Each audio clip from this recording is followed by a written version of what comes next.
Welcome back to Mixing It with Megs. On today's episode, we are going to make some French toast and berry sauce. But before we start that, I'd just like to say, hey, what a great job you guys did on those pancakes over the week. They looked really nice. Anyways, let's get on with today's recipe. Okay, so equipment for this lab, you're going to need two separate chunks of equipment. I'm going to show you the equipment for making the batter for the French toast first, and then I'll show you the equipment for making the berry sauce. For the French toast, you're going to need a bowl. I'm going to use a clear bowl this time just so you can see the inside of it when I'm making it. You're going to need some measuring spoons. You're going to need a liquid measuring cup. You're going to need either a tiny whisk like this, or a fork will do just fine. Okay.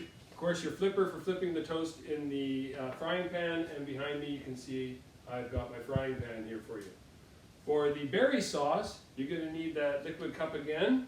You're going to need measuring spoons for your cornstarch. You're going to need a small sauce pot or mixing spoon. And you're also going to need a cutting board and a knife to chop up the berries. Please choose the knife that you're most comfortable with using.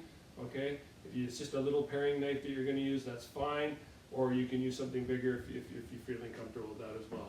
Please be safe when it comes to chopping. Okay, so ingredients-wise, again, I'm going to separate them into the berry sauce and the actual French toast. So for the French toast, depending on how many people are going to be eating, I'm using whole wheat bread. I got 4 slices here. I'm going to put 2 eggs into it. I've got some vanilla that I'm going to add, and the margarine is just simply what I'm going to cook the French toast in the frying pan with. Along with this, I'm also going to eventually grab the milk out of the fridge. I just didn't want to bring it out right now. For the berry sauce, you're going to use cornstarch as your thickening agent with the water, and I'm going to tell you what you have to do with that. The water will be in here eventually, and then I've got 4 fresh strawberries that I'm going to dice up that I'm going to add in to make the berry sauce. Okay, you may have noticed in the last video I didn't do a few things safety-wise. One, I didn't have an apron. This time I put on an apron. The other thing I didn't do, you didn't see me do, well I did, but you just didn't see me do it, was wash my hands. I'm going to wash my hands this time just so you know that I am. Remember, warm water, a little bit of soap. Happy birthday to me. Happy birthday to me. Happy birthday to me. Happy birthday to me. Happy birthday to me. Happy birthday to me. Happy birthday to me. Happy birthday to me. There you go. Nice hot water. Clean hands. Now we're ready to go. So what I'm going to do is I'm going to make the batter first for the French toast, and then I'm going to make the berry sauce after I prepare the batter. Okay? So simply for the batter, all you're going to do is add your milk. I made 50 mils of milk. That's about the right amount of milk for using 4 pieces of bread. You'll notice on the recipe it says 2 or 3 pieces. Again, you're going to have to judge how many people are going to be eating, how many pieces of toast you're going to be using. How big the pieces of toast are will make a difference to how much of the batter gets absorbed by them. Okay? To that I'm going to add my 2 eggs. 1. Into the sink goes the shell. See, the great thing about an apron, you got something you can wipe your hands on. Second one. Into the bowl. And then all I need is my 2 mils of vanilla. Now you may have noticed in the last video as well, when I measured the vanilla over the bowl, I kind of went a little bit over. So this time I'm going to measure it over the cup. So if I do go over, it's going to go into the cup and not into my mixture. There we go. 2 mils of vanilla into there. And now if you've got a mini whisk like this, you can use that. If you don't, you can use a fork. And you're just going to beat up the mixture. But you want to scramble it enough that the egg yolks and the egg white drains through the whisk or drains through the fork easily. You don't want big chunks of egg white or big chunks of yolk still into your mixture.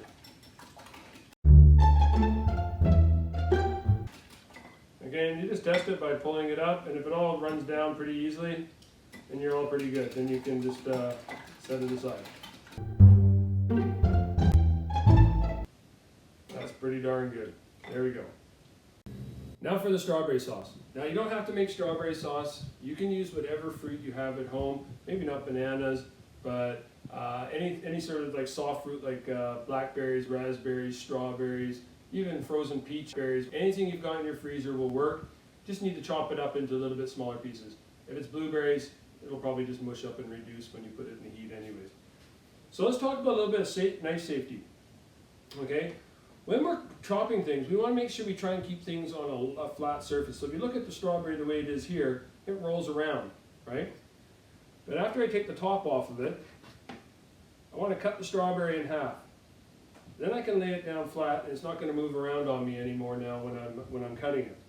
Okay? When we cut, we want to keep the tip of the knife on the cutting board, and it's like a rocking motion with your hand like this. Okay? The more you do this, the more chances of fingers going underneath. So if you keep your hands above the sharp part of the blade, and you keep the tip of the blade on the knife on the cutting board, chances are you're not going to raise it high enough to end up hurting your hands. Okay? Keep your fingers tucked in. Okay? And you're just simply going to slice through the strawberries that way. You can turn it and then make a slice through there. Those are good enough size pieces. Okay? They'll reduce even more once you put them into the water and you start heating it up. If you don't have any, you don't have to make berry sauce, people. You can just simply garnish it with whatever you feel like at home. Okay, so now that we've got the strawberries all nicely cut up, I'm just going to put them over on the back counter over here where they're going to end up into the small saucepan. And I'm going to talk about cornstarch. Cornstarch is this white little powder here. Maybe some of you have used it to make oobleck before. You know, that water and cornstarch consistency that if you touch it, it feels like a solid. But if you leave your finger on it long enough, your hand will sink. Anyways, we're going to use cornstarch as a thickening agent in our berry sauce. There's lots of different thickening agents. Flour is another one, for example. But we're going to use cornstarch. The problem is, though, you must dilute the cornstarch in the water before you add the heat and the berries. If you don't, chances are you might end up with pockets of cornstarch in your sauce, and nobody wants to bite into that. It's very bitter. It's not going to taste very nice, and it's going to leave your berry sauce kind of clumpy as well. So you have two choices. You can pour the cornstarch into the measuring cup here, mix it with a spoon, and then put it into the pot, or you can put the water into the pot, add the cornstarch, and stir it in there. I'm going to show you what it looks like if I put it in here. So I'm going to put it in here, and don't be alarmed. I know it's going to make like a cloudy or a milky color when I start stirring it. Once you add the heat and you start mixing it in the saucepan, the cloudiness goes away. It turns translucent, or turns like a clear or a red berry sauce. And you'll see that once we start cooking it. Okay, so just remember, make sure you dilute the cornstarch in the water before you add it to the heat and add the berries to it on the stove. You can't just throw them all the ingredients together and start cooking. Okay, so I've diluted my cornstarch now. Now I can add it to my sauce pot, or my little pot here, and we can get going. To that, I'm going to add my berries. So I got my berries here, and just simply push those into there. Okay, I'm going to turn the heat on to about medium. Okay, and I'm going to mix it around in there, and hopefully it'll break up a little bit. Okay, you'll notice I didn't add any sugar to it. Some people, you might be sitting there going, oh, well, that's not going to be very sweet tasting berry sauce. Well, depending on how ripe your fruit is, it's going to have a certain amount of fruit sugar, or what's called fructose, in it. And that's going to affect the taste of it. So I'm making the berry sauce without any sugar. Once it's made, you can always taste it. If you think it's not sweet enough, you can start adding a little bit of granulated white sugar if you wanted to. Or I'm going to show you at the end of the video, when I plate the French toast and put the berry sauce on, you can dust it with a little bit of icing sugar, and that will boost the sweetness a little bit. Okay, so once you got it in the saucepan, you want to stir it. You don't have to keep stirring it constantly. You know, every so often, come over and give it a little stir. But the idea is you want to have the berry sauce ready for when the French toast is ready. You don't want to have the French toast sitting there cooling down while the berry sauce is still cooking. So I haven't even started the French toast yet. I'm going to wait till this is done. I just wanted to show you what it looks like in the pot, and then we'll come back when it's all ready to go. But we are really, really close here to the berry sauce being done and starting the French toast. So you see, if I bring it out, You can see that cloudiness is gone completely now from the berry sauce, and I'm left with a nice, almost thick enough berry sauce with some good chunks of fruit in it still. Remember, strawberries are very high in vitamin C. That's good for you. And there we go. I think we're just about done. That's a pretty good thickness there. Okay, it's not super runny. Okay, and you can see that cloudiness is almost completely gone from it, and we're ready to start making the French toast. Okay, so just like the pancakes you made, you're going to want to heat up the frying pan ahead of time. So again, I wouldn't go any higher than, say, a medium heat. Okay, if you found that when you were making the pancakes that they burned really quickly, just reduce the heat. Okay, every stove is a little bit different. It conducts the heat a little bit more or less. Same with frying pan. Every frying pan is a little bit different. It conducts the heat. So we're going to test the frying pan the exact same way we did with the pancakes. We're going to put a little bit of water in there. If it starts dancing around and sizzling and evaporates, then we know we're ready. You'll notice I didn't put anything in there yet because you do not want to add your margarine or spray and stuff until the frying pan is heated up, or else you're going to just burn the milk, butter, or burn the spray or whatever it is you're putting in there, and that's going to affect the taste of the French toast for sure. Okay, I've checked the frying pan, the water sizzled, we're ready to go. I'm going to slip my margarine, or actually I'm using butter, I'm going to slip my butter into the frying pan here and let it melt.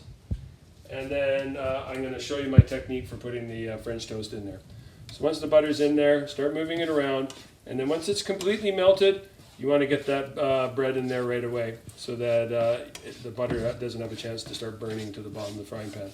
So I'm good. So you got to listen to my key little saying here for putting the French toast in. It's called dip, flip, and slip. So it goes like this: dip, flip, slip it into the pan. Okay, I'm going to put one on the right beside it. Dip, flip, and slip it into the pan. Now we're just going to wait for them to be cooked. Okay, so after about 3 or 4 minutes, you want to just check by flipping over one of the corners of your French toast and having a look underneath. We're looking for golden brown toast, so I think I'm ready to go on this one. So I'm just going to give this one a quick little flip. And there we go. We got that nice golden brown color happening on this side. Let's see how the other one turned out. Oh, look at that. Beautiful. Looks like I know what I'm doing. Okay, so you can see our French toast looks really good. Nice golden brown color. Now I'm just going to top it off with the berry sauce onto it, like so. Okay, put a little bit on each of the bread, or each of your little French toast, like so. Look at that, perfect amount of berry sauce too. Now, like I was saying, if you wanted to at the end, if you tasted it and it wasn't sweet enough, you could just simply take a spoon and you can just dust your French toast with a little bit of icing sugar like so. Okay? To add some nutritional value, garnish it with some nice orange slices.